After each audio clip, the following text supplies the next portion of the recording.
The Yankees visit the Dodgers in an epic regular season series, and we introduce a new face to the show. Diamond Diehards is on.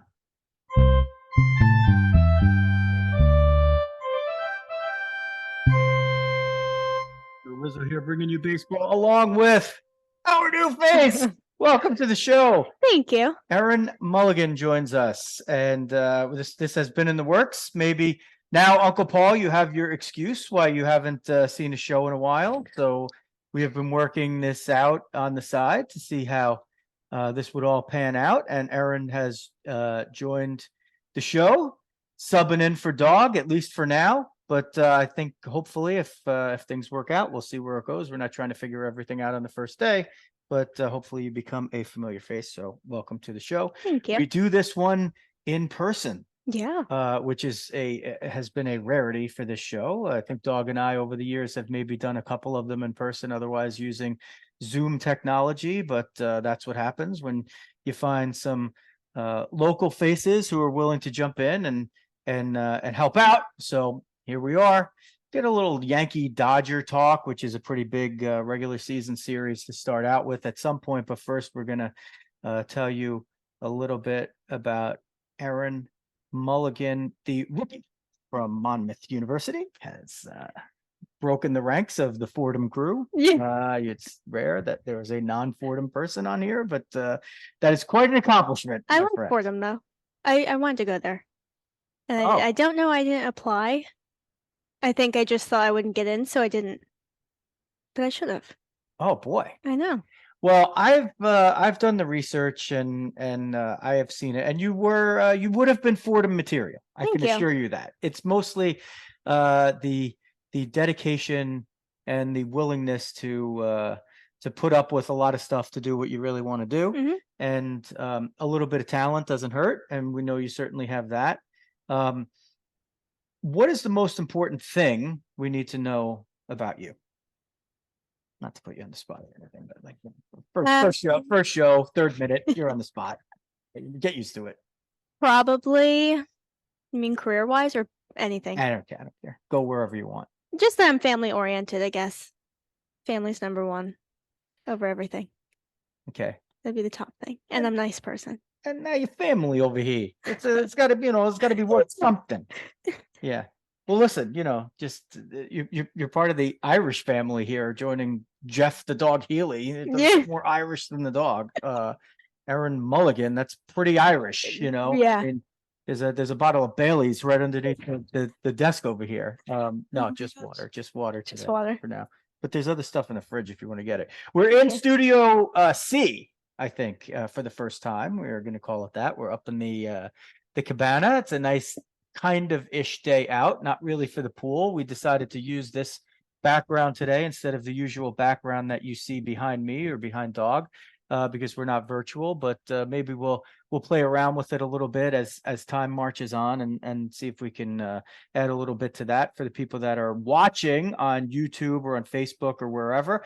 Not doing this show live on Facebook, but uploading it later. And of course, if you haven't subscribed, hit the Facebook group, facebook.com/group/Diamond Diehards. Look for Diamond Diehards anywhere on social media at Diamond Diehards, and subscribe on Apple Podcasts or Spotify if you're an audiophile, or you could do an Uncle Paul. You watch some of it and then you go back and later you listen to it again. That's the main stuff for our social media, but now you can give yours. I believe for Instagram and Twitter, I am Erin_Mulligan23. And then on Facebook, you could just look up the name. And actually the same username for TikTok. And then for my blog, it's on Instagram at The Dissection Official. And then Twitter, because they had a problem with what I was typing in, it's Dissection The. So it's backwards. And then I post everything on TikTok that if I talk about sports on TikTok, I post that onto the dissection. So I use my personal TikTok for the dissection. Oh, good. Well, Yeah. that's a good TikTok presence now. You're gonna have to help Yeah. us out. We've done actually we haven't done many TikToks, but the Mhm. ones that we've done have done like well for not having any presence on Oh, TikTok. good. Like the Yeah. first one we did had like over 1,000 views. That's I think that was crazy. with me and Uncle Paul, good. who you'll get to know at some Good. point. But pretty much on the live streams, unless you're on the live streams, you probably won't catch Uncle Paul. But he is back. He's glad we're back. So we had this thing as we were taking our little May hiatus, where Uncle Paul. So Uncle Paul's a super fan. He's Mhm. actually my wife's uncle, Okay. but he's been a supporter of this show like none other since day one. And whenever we're on the Facebook live streams, he's almost always there, and he helps like drive our Nice. comment section and everything like that. So we were trying to explain to Uncle Paul, I'm like, hey, May is going to be archive month. So go Mhm. back in the archive and watch any show or listen to any show you want. And I just think Uncle Paul just never got the concept of the archive thing. So Dog and I kind of threw in the towel on that. And here we are with Erin. So you have your Monmouth 2022. So you're back, Yeah. you're out just about a year, maybe even a year today. I don't know. When was your graduation May date? 12th. Okay, so you graduate, just so. over you're just over a year Mhm. out into the real world. And we didn't do too much preparation for this because this is your first show, and I'm like, usually I don't like to zing our guests, but since you're not a guest and you're a co-host, I could kind of do whatever the hell I want. Sure. Tell us about being a Chick-fil-A delivery. Oh, you really did your research. I did. I told you in our previous discussions when leading up to this, Oh my God. I told you I would do exactly that, and you didn't think I would do it to you, but I got you. Oh my gosh. Chick-fil-A great. delivery person, Yeah. Erin Mulligan. Let's hear about that. Well, I was just sitting around. I said I'd like to make money because I'm not getting a job yet in broadcasting, sports, and journalism. So I was driving, and my dad said, well, why don't you apply to Chick-fil-A? I said, all right. So I tried, and I didn't know if I would hear back because I had applied to a couple part-time jobs. They didn't get back, and they got back the next day because they were really desperate at the time. And so I became a delivery driver, and it was interesting. I didn't know I'd be doing the jobs that I would have to do. Which are? Not driving. Oh, it was it was interesting. It was cool because they owned about 4 or 5 cars. So every day, depending on who got there first, which of the drivers, you went in and you picked your key. So I tried to get the best car every day. And I think it was a Kona. And so you do that, but the deliveries didn't really start till maybe noon or after, and I would get there at 10:30, so I would have to help out in the back. So I'd have to restock the sauces, and they would get a little on your tail if you were just standing around. And I would say, I have nothing, I restocked everything, and there was nothing else for me to do. But it was a pretty good job because you hear terrible stories about people's part-time jobs, and so I would just do that. And then there was an app you had to have as a driver, and it was connected to a computer, and you would get notified when you went out for a delivery. I mean, I enjoyed driving around looking at the nice houses. This was in Ramsey, so we would get like Upper Saddle River, Ramsey, Wyckoff. It was, it's a nice area, so it wasn't terrible to drive around. And then there were some tough times where they would send you to Suffern to, like, either that would be a delivery or they would send you there, Garden State Plaza, Teterboro, to pick up boxes of napkins or whatever that we needed. So that was interesting, but I got lost in Suffern once, and I was out for an hour, and they called me and they were like, are you okay? And I said, I have no idea where I am. And I had to go get gas because I was running out of gas. I thought I was going to go there and back, and I had to go get gas, but my heart sunk because, first of all, I was driving a Honda Pilot, which I didn't want to drive because it's like a bus to me. And then I had to get into the gas station, so I'm there, and I sat there for about 2 minutes, and I said, oh my gosh, I'm in New York. I don't know how to pump gas. Jersey girl. Jersey girl alert right here. Oh my gosh. So I went into the Ready Mart, And this nice boy at the counter helped me. And he taught me how to do it. So, and then I went back and they sent me the new address. And it worked out, but it was just stuff like that. And then it snowed a little bit, so then you had to watch out for ice and everything. And yeah, I mean, pretty nice people there. I really can't complain about my experience, but it was interesting for sure. Wow. Yeah. You didn't expect this to be your first thing to talk about in your Diamond Diehards career. No, I didn't. That. Oh my gosh. But that's what we do here. Yeah. We sabotage our audience. We just throw stuff at them when they're least expecting it. And if you listen, you listen. It's a great gift. And if you don't, then you're missing out. But, yes. Tell a friend to tell a friend, as we steal from the Believe in Giants podcast that Bob Papa, my fellow Fordham brethren, and Carl Banks do. Dog's favorite podcast, including this one. He likes that one more than this. But I just got Bob Papa's autograph this summer. Oh, really? Yeah, he was very nice. We went to the Giants Fest at the stadium, and he walked out from the tunnel. We were right next to it. And we were like yelling his name and everything. I just stuck down a piece of paper and a pen, and then he gave it back. It was very nice. Guess what? I have it in my room. Couple of years, Bob Papa will be asking for your. He was 5 years ahead of me at Bergen Catholic and 5 years ahead of me at Fordham. Wow. Yeah. So I was like, I didn't realize he went to Bergen Catholic. Yeah, he did. I picked up the Bob Papa torch every time he left it down. Although, nice. And we've met a few times. But I don't know if he could pick me out of a lineup or anything like that. But when you drop the Fordham stuff with people, yeah, you're pretty. Monmouth, you'll get there. Yeah. You get there. They're going to be following. You're going to be like the Bob Papa to like Monmouth of people. Monmouth. I like that. There's going to be like a Monmouth person. Yeah. Autograph. Can you believe it? Okay. So you decide that you want to do sports.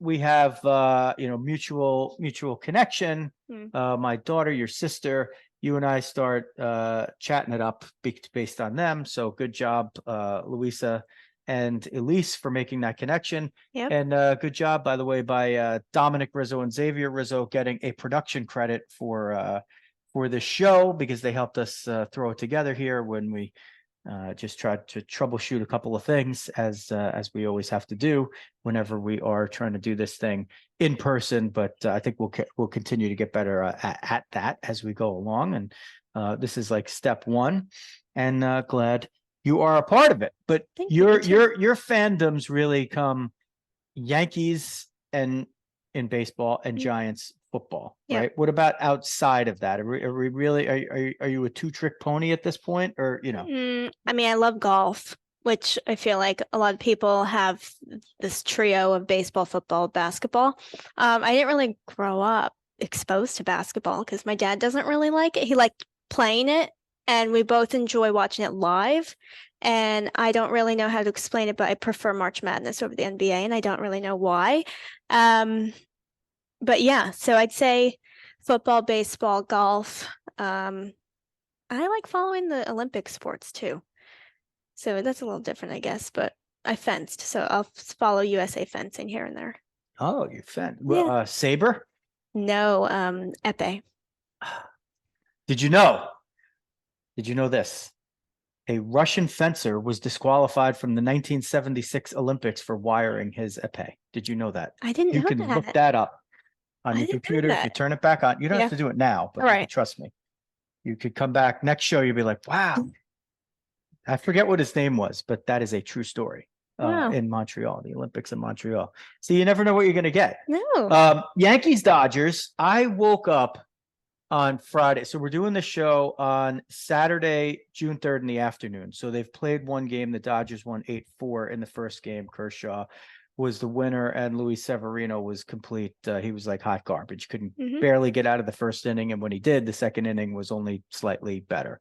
I woke up like a little kid at 4:36 Friday morning thinking about the Dodger-Yankee game, because I grew up in an era when the Yankees played the Dodgers, and the first kind of, enlightening of my baseball life was, you're going to laugh at this because I'm older even than your parents, but I remember the 76 6 World Series, Mhm. believe it or not, as a really little kid. But like I was always just crazy into sports. So I was on like the high end of that level there. So even for that age, like most kids wouldn't remember that were my year. And then 77, I remember more clearly. That's Yankees Dodgers. So as like my most formative years, it's like Yankees versus Dodgers. They beat them in 77. Yankees beat the Dodgers in 78. They're always competitive, like through the next, 4 years. Dodgers get to the World Series in 81, finally beat the Yankees, and then they sort of, go different ways there for a while.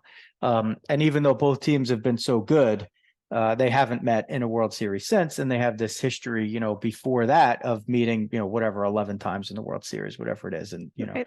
and my dad, when he grew up, was a fan of like all those Yankee years. So there's my Yankee breeding, which has carried on to producer Xavier Rizzo, but somehow didn't get to Dominic Rizzo. Oh, really? He's split with his mother as a Mets fan, and Luisa Rizzo is just a front runner. She will go to whichever one is doing better. But if it came down to a Yankee Met World Series again, I don't know. We'd have to see. Luisa probably would just root for whoever won. Yeah. At that point. So you guys have a divided household, like ours. Yeah. Yeah. My Oh, you mom's do? Mets. Oh. My mom's Mets, Jets, Islanders. My dad is Giants, Yankees, Rangers. It's a little difficult. Well, you should be a Devil fan then. You just completely like. I root for the Devil. I mean, hockey's not my number one sport, but I root for the Devils when they're not playing the Rangers. Well, you got to fix that. I know. Yeah, you got to fix that, especially if you want to be on this show.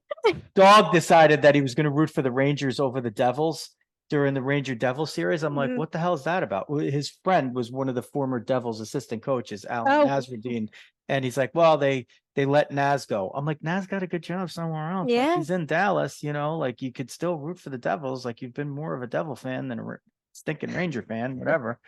And so I got that on. Yeah. So Devils won. Now the Rangers haven't beaten the Devils in a playoff series in a long time. So Devils haven't actually been there as much the last 11 years, but Devils are fun to watch though. They're great. They're great. They're gonna be grabbing another cup soon. Yeah. I believe it. And this house will be very happy when that does happen again. Boys, not so much the hockey fans, but the parents and Luisa, huge Devil fans, huge. We're going to talk a little bit for a second about Gatto Acupuncture and Wellness in Glen Rock, New Jersey. Book online at gattoacu.com or call 551-212-3845. If you're a little stressed out, maybe you should go see Dr. Melissa one day. She'll have you on this program that you can't believe. Mascolo Group Realtors serving all of your real estate needs in the Northern Valley, Pascack Valley, in fact, all of North Jersey. Go to GaryMascolo.com or call 201-615-3665. If that was too fast for you and you don't feel like going back and replaying it, just go to the description of the show, no matter what you're on. If you're on YouTube, if you're on Apple Podcasts or Spotify, whatever it is, we always put the information for our supporters and our advertisers in the description there. And also you could find all the other links for like our social media, diamonddiehards.com, all this other stuff. Erin Mulligan 23 is going to be in there now. So go check that out. Okay. That was a little business. Now we talk about Game 1 Yankees Dodgers. Horrible effort by the Yankees, but Donaldson comes back to the lineup. The most hated acquisition of this generation. Hits 2 home runs. Giancarlo Stanton seems to always homer when he goes to Dodger Stadium. So he hit one in his return. Those guys returned last night. Tommy Kahnle returned as well. That was terrible. Yanks had to make some roster moves. They lose the first game 8-4, but really if Severino had kind of given them anything, maybe that would have been a decent game. How does it bode for the Yankees now with the fast start by the 2 guys who are out that are returning? Third baseman had hit like 202, while Donaldson was out. He's not the 2015 MVP Donaldson anymore. Right. He didn't exactly light the world on fire last season. He was watching him every day. He was way better defensively than I was expecting him to be. So even if they get that back, maybe it's something. I know the fans don't always like his attitude either. that he's kind of more of a like even last night when he hit the second homer, he just kind of flung the bat. Didn't flip it. He just sort of flung it, stood there, watched it go. I mean, it was a missile, right? It was like 446 feet. But are you glad to have both back? Could you live without one or the other? Did you like the way they were now starting to play, even with those guys not back? Where are you on that? I really like Stanton. I think he's a nice man. I think he's funny, but I don't necessarily see a huge difference between when he's there and not, because he's not consistently healthy. That's the only reason. I mean, it's fascinating to watch him and Judge just completely obliterate the balls every time when they're both healthy, but it's been very evident this year that Judge has consistently stayed healthy longer than Stanton. I don't know what it is. I don't know if he's lifting too much, which he said he wasn't. He, is doing it less now. I think they won and they lost without him. So I don't see a huge difference right now. I hope that he stays healthy and does show a difference. And with Donaldson, I mean, Cabrera's batting average went down, and I think he was in a slump, so they did send him down. So if Donaldson's doing better this series and then going forward, I think it'll be good. I don't really care about his attitude because I just rather him. Care about Stanton? You said he's a nice man. I know. You don't care about Donaldson, but you care about Stanton. It's feel more important for an outfielder DH to be a nice man rather than a third baseman. Yeah, that's really what it is, I think. I was thinking the same thing. I feel like Stanton's going to be here longer than Donaldson. Okay, that's fair. So I'd rather see production on the field by Donaldson as opposed to getting personal with him. But I don't know. Like I liked Donaldson last year, especially the first half of the season, and then he started to struggle. But I also think he's a little on the older side of this team, at least. And I don't know. I think he can make a big difference because he could be more reliable than Cabrera, as much as I like Cabrera, because they can put him in the outfield when he's needed and they can put him on third. But I think between the two, it's hard. You know what? I'm going to say Stanton's going to make a bigger difference because I feel like this irritated him, this injury, because I think he was hoping that it wasn't going to happen again like the past few years. So I'll say Stanton's going to maybe tweak something, I don't know, in nutrition or his fitness regimen to just keep him on the field. And I think Donaldson will just be average. I got a question. It's a sidebar question. Are you afraid of spiders? Not big ones. No, well, there's a little one right there. Oh. So if you want to flick it, you can flick them out of the way. Oh, it's blending in with the table. There you go. Okay, that was good. You were very calm about this. There's other people that would have just completely run off the set. That would have been the end of the show. Oh, we got to go. I saw a cricket yesterday in our basement, and I pondered the thought of not even doing the wash for my mom. But I walked away to get a bat to kill it, and then I came back and it was gone. So now I'm even more scared to go down into the basement. Well, I doubt that there's a poisonous, deadly type cricket, but yeah. I don't want it touching my leg. Like there's been times where it's crawled up my mom's pants. Yeah, you don't want that. I don't want that. You don't want that. But I will say this, if you get a bat, right? Well, we probably shouldn't be talking here. So like, let's just say, if you've ever tried to step on a cricket, you can't ever catch them, right? Yeah. But you get close, and it's almost like when like you have a little kid in the water on a big, floaty thing, right? And then somebody jumps on one and then the kid goes flying. Yeah. Right? If you step near a cricket, as soon as you step down, it's like boom, they go flying. They right? do. So what you do is you step down like you're gonna do it, and then it's like you step in and you just swing. Okay. And then I don't know what else happens after that. I know your sister's a pretty good hitter. Thank you. So that could be a drill that you could have her work on. I will. Say, Elise, you could do this, step in. That's actually a really good proposal. Try to hit the cricket to right field. And if you miss, then you're humane, I suppose. I don't know. I don't think I'd be rushing to eat the cricket, but I think Jeff Nelson was eating crickets on the Seattle Yankee broadcast the other night. I did not see Yeah, that. there was a thing of crickets on there. And I think I don't remember if he actually ate it or not, but he was definitely ponderous about it. And Michael Kay, of course, was another Fordham guy. By the way. Yeah. I don't think Michael Kay was entertaining eating the cricket. I think don't he's see still him never doing eaten an that. egg in his life. Really? Yeah, that's like Michael Kay. Like Google that, Michael Kay egg. I don't think he's ever had an egg in his whole life. He's a very particular guy. Yeah, he's funny though. He was either the same year or a year. I think it was the same year. Maybe it was a year ahead of my brother and sister-in-law at Fordham. So another guy's unaware of my existence, I think, but you never know because we don't know who watches this. It's always out there. Okay. The placement of the Yankee Dodger series at the beginning of June in LA, I feel like couldn't have come as better scheduling. Even though I know like hockey, I'll be watching the Stanley Cup.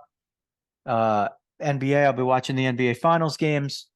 But they've the times are not exact. The games are a little quicker. Gives you a good thing to flip around on.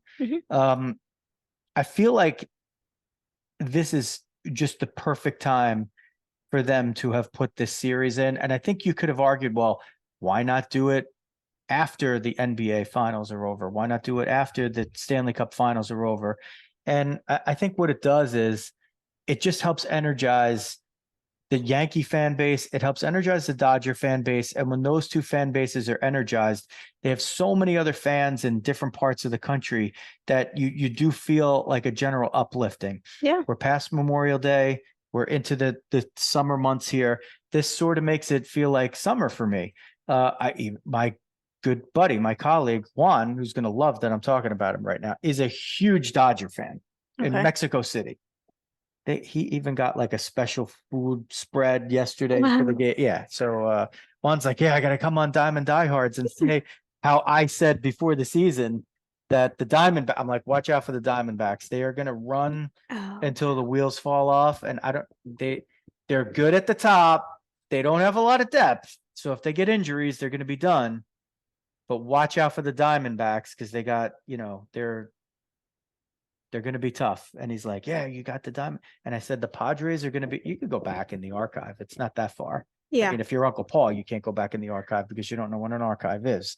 But if you're everybody else, that's not Uncle Paul. Uncle Paul, I know you love that. I'm talking about you too. The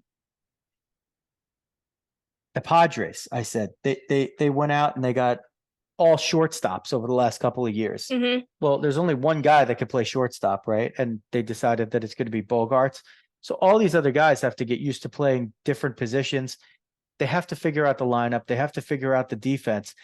I felt strongly that the Padres were going to be a slow starting team, and they are. I still think they're going to make the playoffs. In fact, I might even go put a future bet on them to like win the National League. Sure. And even win the World Series because the odds are going to be really good on them right now. Like once they figure it out, they are going to be a house of fire in the second half. I don't know when it's going to happen, but I think eventually they'll close that gap. Arizona will fade out a little bit unless Arizona, they could make a couple of deals or something like that and get a little bit more depth, or maybe some of these other guys that they have just, maybe they never get hurt. Maybe the pitchers pitch out of their minds. I doubt that they're going to make it all the way through, but I feel like the Padres are going to just keep getting better. Like when they hit it, they're going to really hit it. Like they're going to have one of these, 20-5s right back in the mix, and then play 20-10, like that kind of thing. That gets you right back into the race, right? Unless the Dodgers just, they don't even have to catch the Dodgers as we saw last year. Right? You don't even have to catch them. Phillies didn't have to catch the Mets or the Braves, right? Very true. Padres didn't have to catch the Dodgers. If you're in the NL Central, you might have to catch somebody, but that's maybe kind of it. Yeah. And maybe this year not. I don't. Who knows how it's going to go. Well, plus they have somebody like Tatis You have to make sure that you are building your team around him because he's a star. And I just think it's so unfortunate to see star players on failing teams.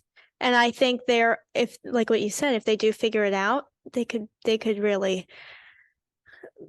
I don't know, even maybe a World Series within the next few years, at least making it close to, or just making it to it.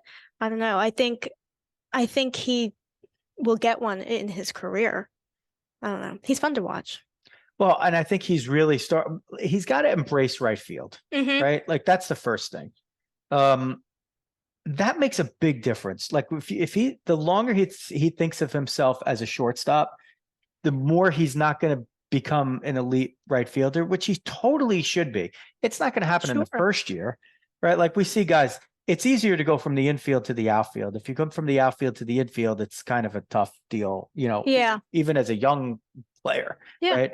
But going from the infield to outfield, there's still a lot of transferable skills, and then you get better at things like judging fly balls, understanding where the wall is, how to make a throw to the right base without thinking. Theoretically, a middle infielder should kind of always know which base to throw to, right? Because you're seeing it from the other end so often, and you should always know where you're supposed to be making that throw, or at least telling somebody where to do it. So there's all these like transferable skills that you have, right? And then of course he's got the big stick. But if you don't embrace it, then it's not going to happen. And the longer you take to embrace it, the longer it's going to take for it to actually happen. And I feel like when I saw him at Yankee Stadium, it looked like he was starting to embrace it. Now, I'm not watching the Padres every day. I did see them play in person this year.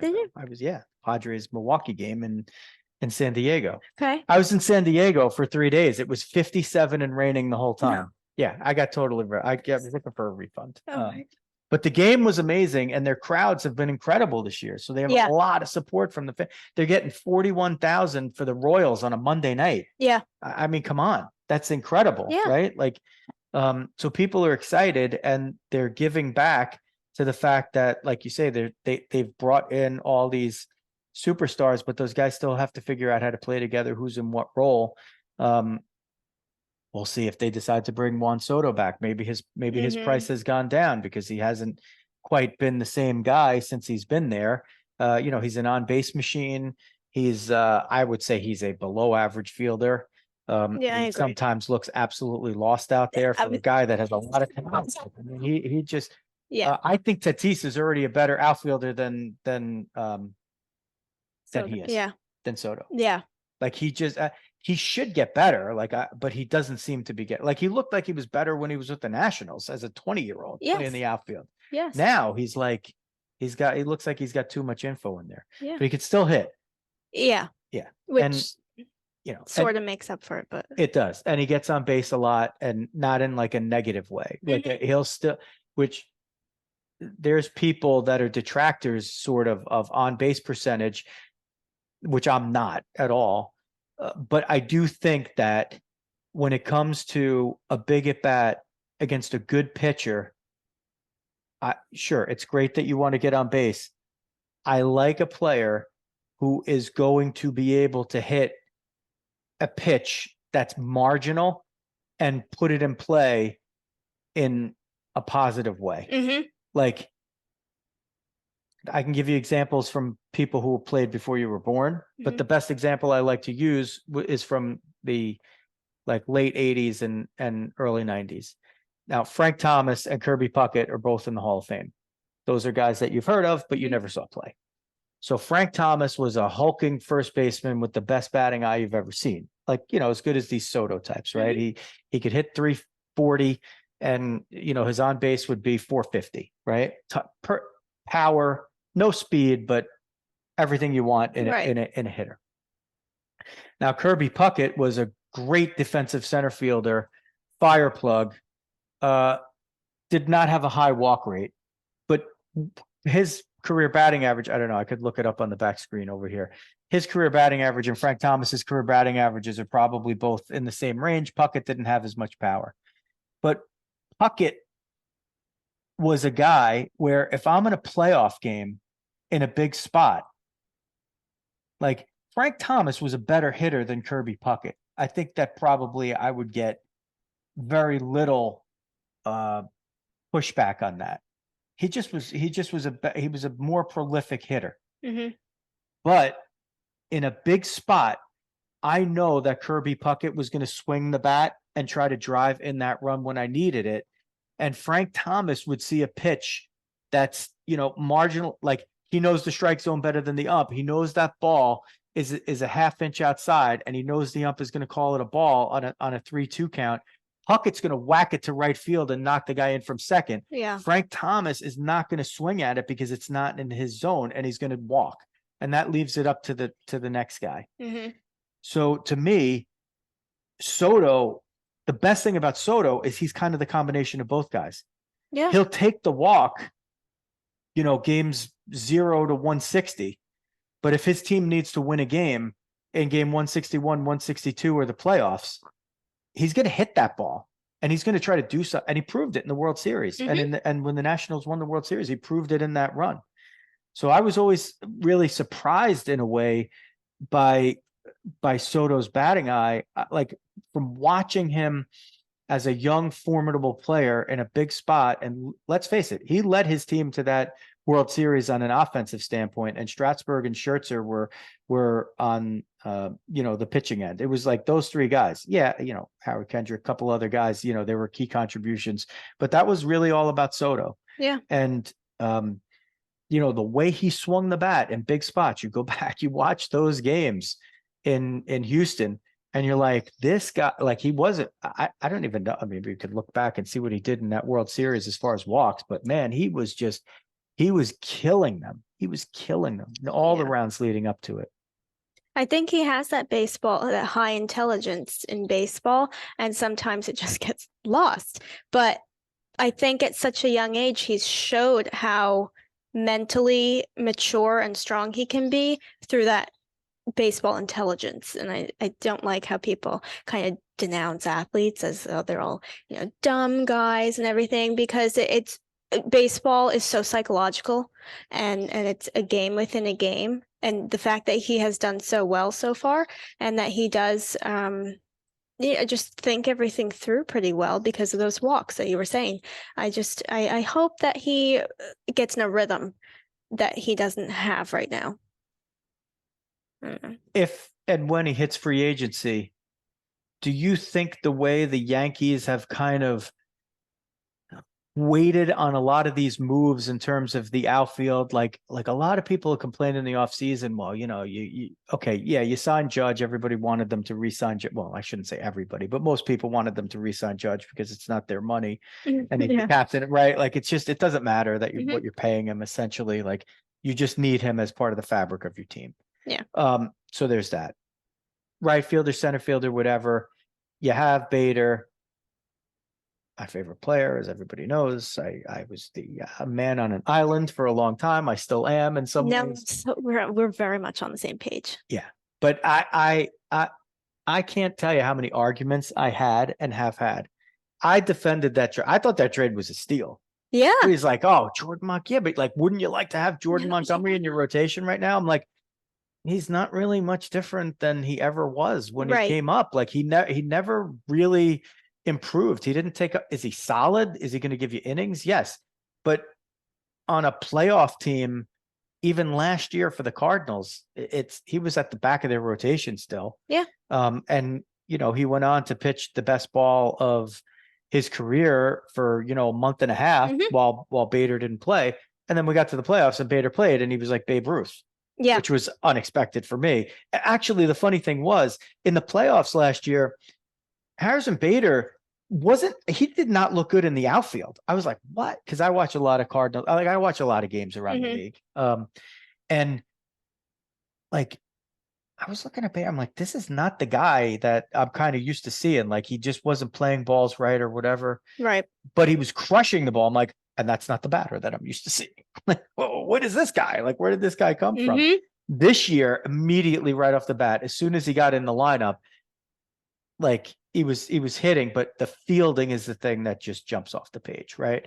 So if you have him in center, you have Judge in right, now look what they're doing, right? They send Cabrera down. They're playing. IKF was signed to be the stopgap shortstop. Well, he wasn't signed. He was traded for the Gary Sanchez trade, which is, looking brilliant at this point, right? Sanchez is on like his 8th team. And you're stuck with Donaldson's contract for a couple of years, but again, it's only money and you really don't have anybody else better at third. But what you do have, right? I actually loved what you said before about you don't care as much about Donaldson's attitude because you know he's only going to be here almost certainly just through the end of the season because that's when his contract expires. And it's, unlikely, I think, that they would go in the direction to re-sign him, although you never know. But even if they do, it's not going to be at the term and that he's at in terms of money. So you don't really care as much if he's a good guy, bad guy, whatever. You care more about Stanton because you know he's going to be here and it's part of the clubhouse, and it's important that the guys respect him. It's part like him and Judge, like it's part of the fabric of the team, and you want Volpe to come up and be in that mold, and it becomes the Yankee way, right? It becomes like these guys emulating Jeter in the clubhouse, off the field, whatever they're doing, and then playing hard on the field, right? Bader's another guy that kind of fits into that, you feel like. But they go out and they never trade Gleyber Torres, which I can't believe it, right? Me too. And they keep LeMahieu, which you knew they were going to do, but you feel like, well, LeMahieu's been a better second baseman defensively, and the past few years, even his dip notwithstanding, offensively better. But LeMahieu fills in at third when Donaldson's out. Volpe comes up to be the shortstop. You have IKF, who was supposed to be your stopgap to get to the young guys, and he was that. He can also play third. He won a Gold Glove at third, right? So he could play there. You move him to the outfield, and now he's filling in left. Cabrera goes back down to the minors. So they're not really they're sort of leaving a couple of spots open for the long term, which makes me think that maybe at some point they're sort of keeping these things open in case Soto decides that it's going to be the Yankees and not the Mets or the Padres or the Dodgers, whatever. Right? Like I feel like that's a possibility down the road. And when you think about it, offensively, it's hard to find a team that doesn't need him, right? But imagine him, pairing him with Judge. Forget about even Stanton, right? Like the on-base guy and the power on-base guy back to back, growing old together, even though Soto's much younger.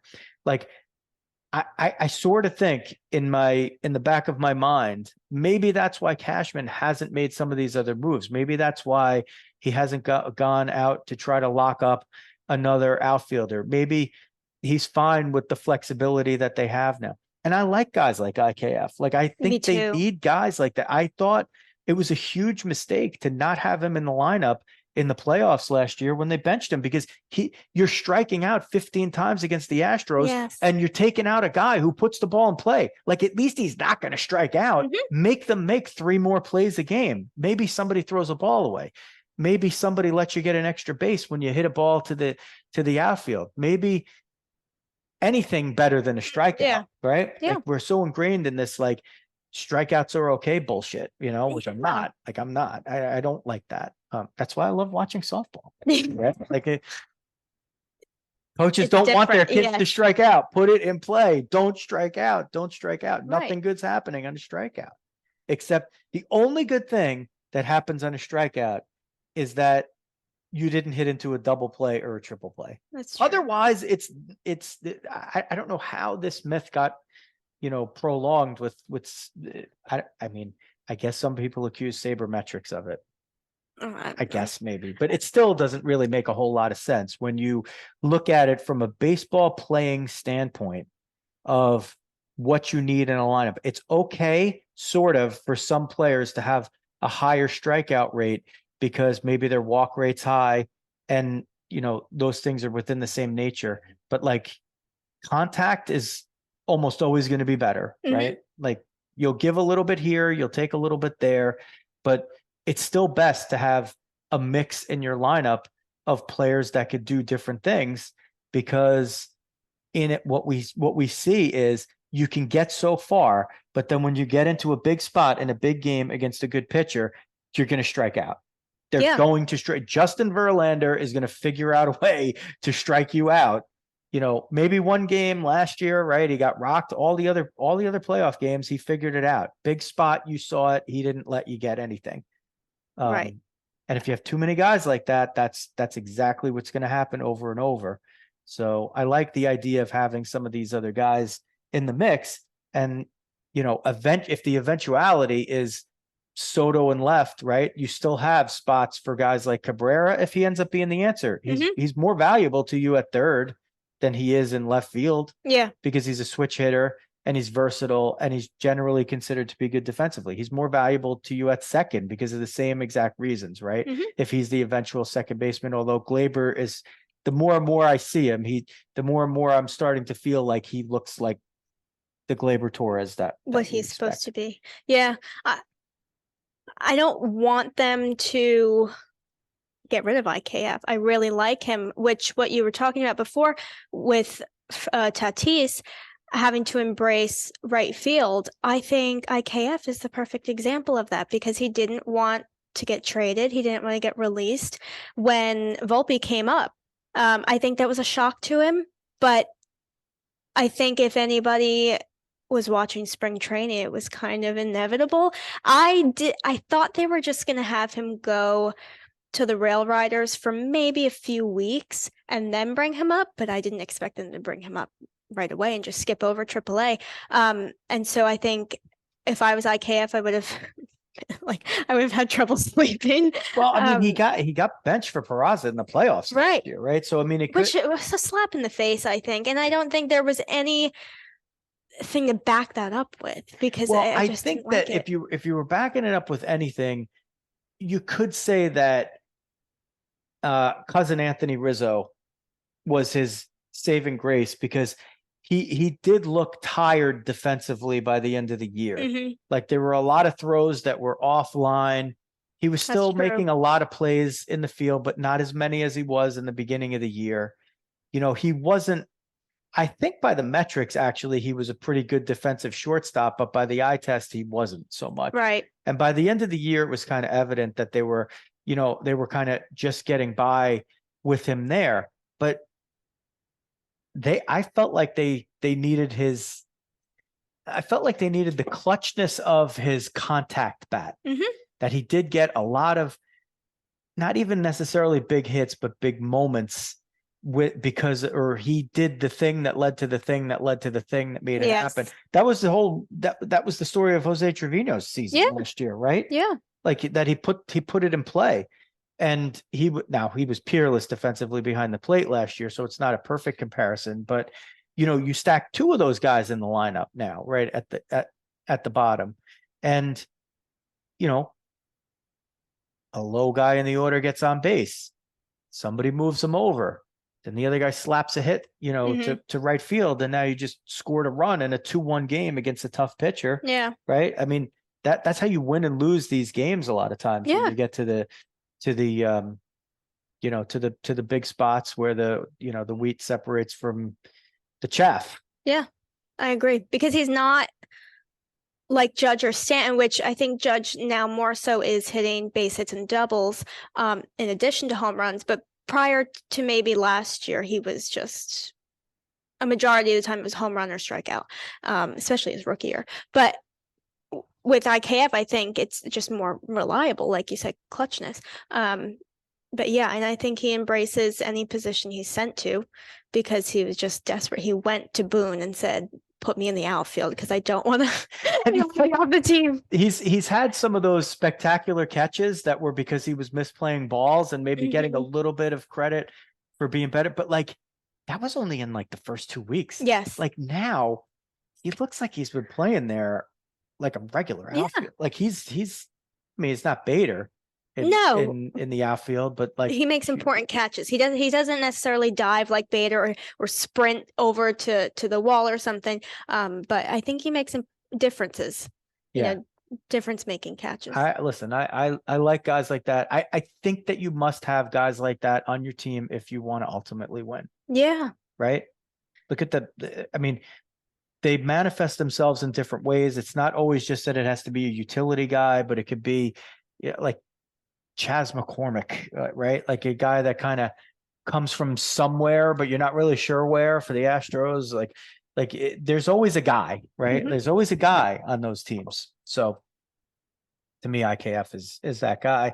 And maybe at some point you feel like Cabrera would be the replacement of him being that guy, right? Yeah. Sort of the same ilk of player. Like if he gets a chance to play somewhere every day, he'll be among the top players at his 100%. position defensively.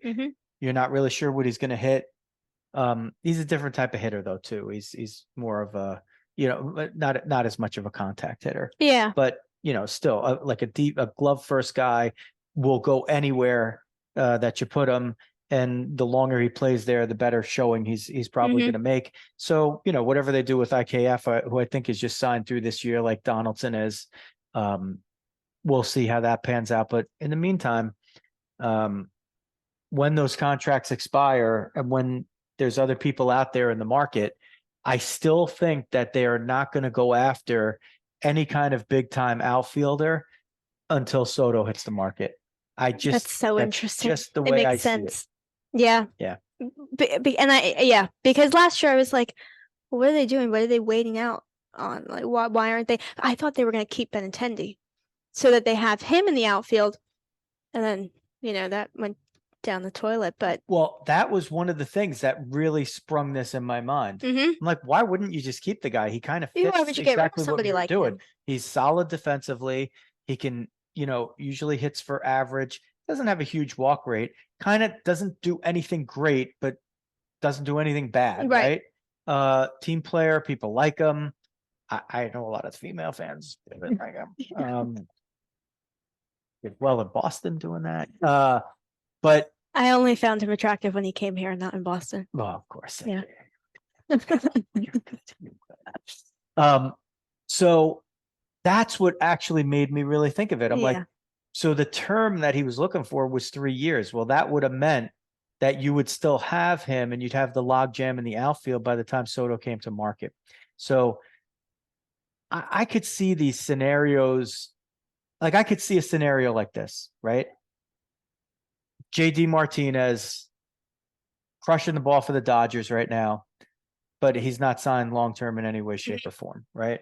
But kind of a good bat for them to have in the middle of the lineup and showing that like they could use a guy that's a right-handed type DH with the other guys that they have with the, the makeup that they have around the infield and the outfield where they're, sometimes plugging in guys, sometimes not.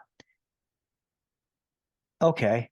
So they know that they need that productive DH spot, which some teams don't necessarily need. Some teams have 4 outfielders and they'll rotate the DH.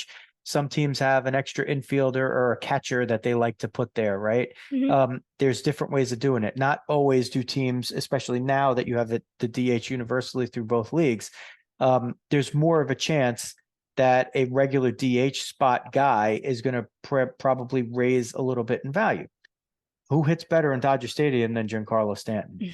So to me, there's a scenario where the Yankees visit after the season, trading Stanton maybe to the Dodgers, seeing, what's up in the Soto camp. But I still think there's a world where they could have both Soto and Stanton. The problem is it log jams you with now that you have Bader. To me, Bader's a guy that you want to keep as long as you have Judge. They have to extend him. Yeah.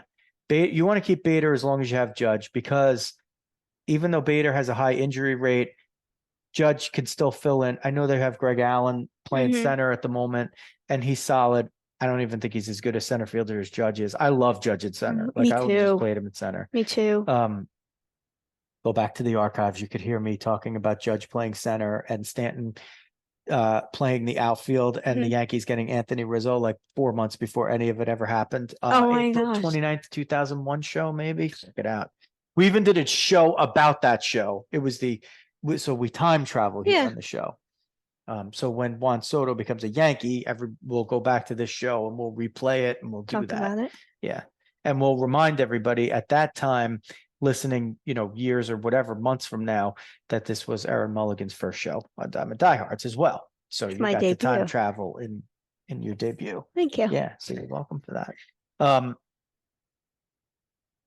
Nothing withstanding, I know that there probably haven't been as many talks about the Yankees moving Stanton more recently, especially because his injury rate has not been as high as it had been some of the previous years, like his first couple of years with the Yankees. But it would make sense at some point if they were going to look at that. If the Dodgers come asking, I wouldn't be surprised if the Yankees moved him there, but he's, I think they were going to move him to the Giants even a couple of years ago, but he didn't want to go there. Yeah. I think the Dodgers might be and I believe he's got a full no trade. So the Dodgers probably would be the only team that he would go to anyway. But I suppose there's a world where he could still even say no to that. I think he would only go if this year and maybe next year they don't get to the World Series, because he's probably fed up. I mean, as they all are. But he was so intentional about coming here when he was with Miami, where he basically threatened Jeter. He was like, send me there, or, whatever. But yeah, because for a player of his caliber, of his stardom, I think it's almost embarrassing that they haven't gotten to the World Series. I mean, it's the same thing every year. It's like we're playing replay every year. They get to the playoffs and nothing happens. You know that it's going to go downhill. It's like everybody's excited, and then we know what's going to happen. So I guess he, with the right price tag, he could go there.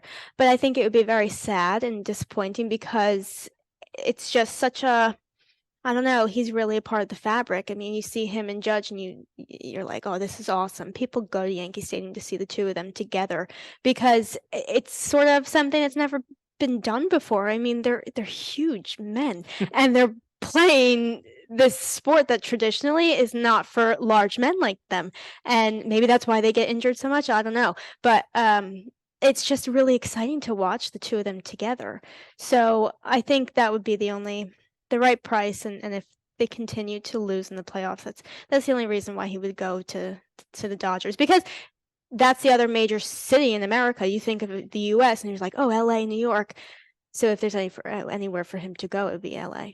But and especially as a kid, he always talks about it, like where he hits the home runs now. Like he barely plays at Dodger Stadium now. Right. But like he hits the home runs like practically into the seats that he used to sit in as a kid growing up and going to the games. So it'd be a full circle story. I mean, media would be all over it.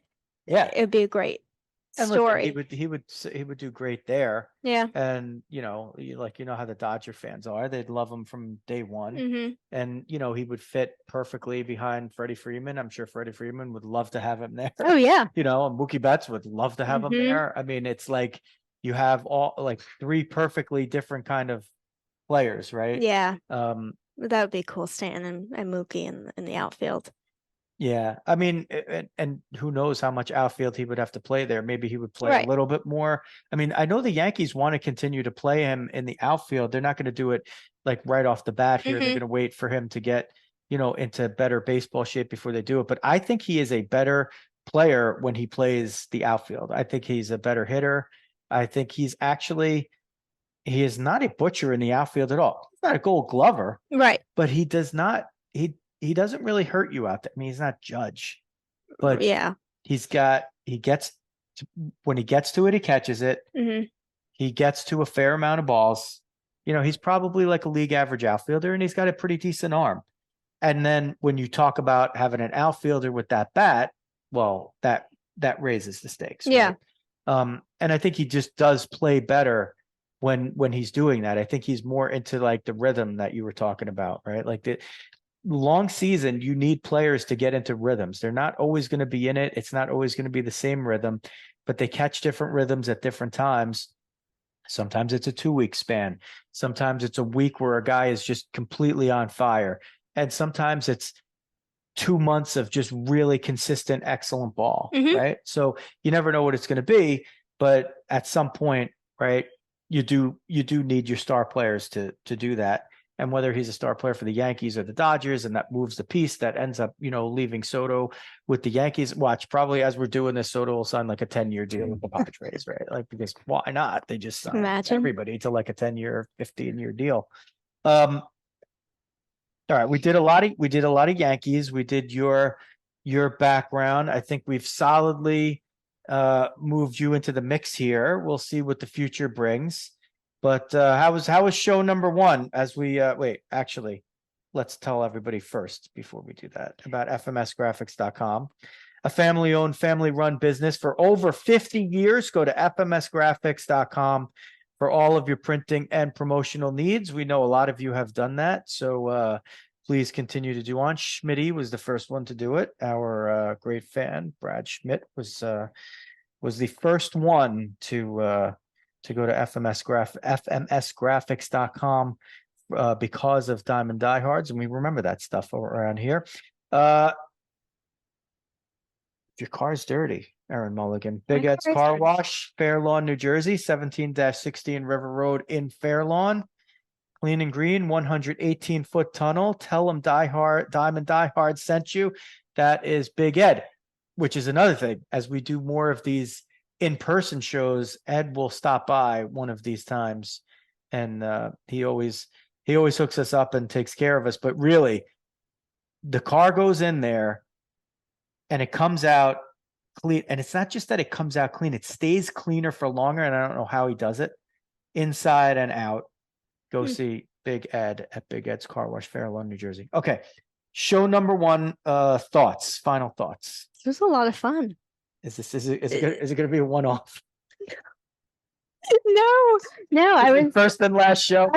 I was very flattered by the Chick-fil-A question, because you did do research, which means you care. So if a host cares about, a co-host or a guest, this was a lot of fun.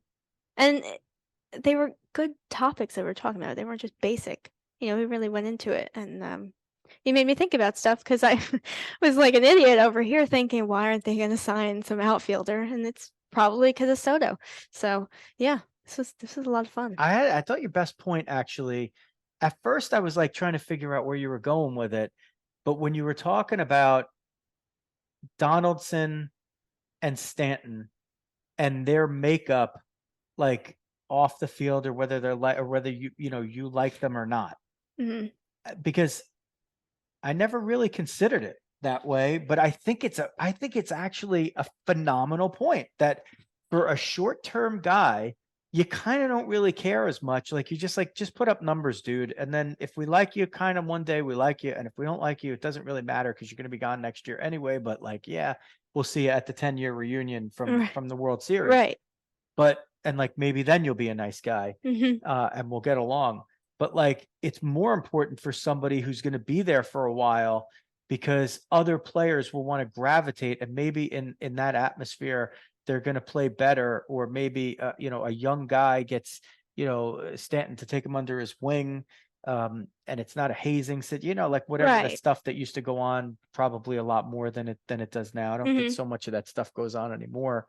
But I thought that was a great point. And I can say that it's not one that I ever considered. So you brought something you came back. And that was like one of your first points of the whole show. I hope it didn't make me seem like I have a frozen heart. But I just feel like I just pay such close attention to, I think more so NFL business, and they're so cutthroat that they really don't care what the background of the player is, if you can make a difference. And I mean, the MLB does that too, because I mean, it's a business transaction.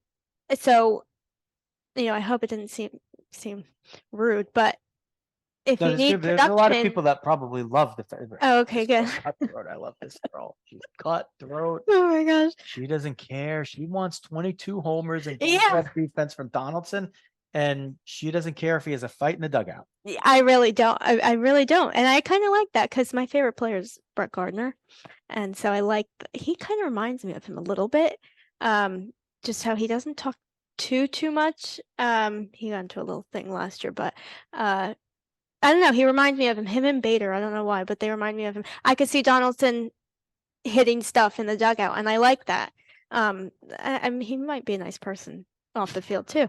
He might. I think he's a good dad, people say, from social media. But Oh, surprise! Josh Donaldson joins the show next oh week. God. Next week. But yeah, I really don't care.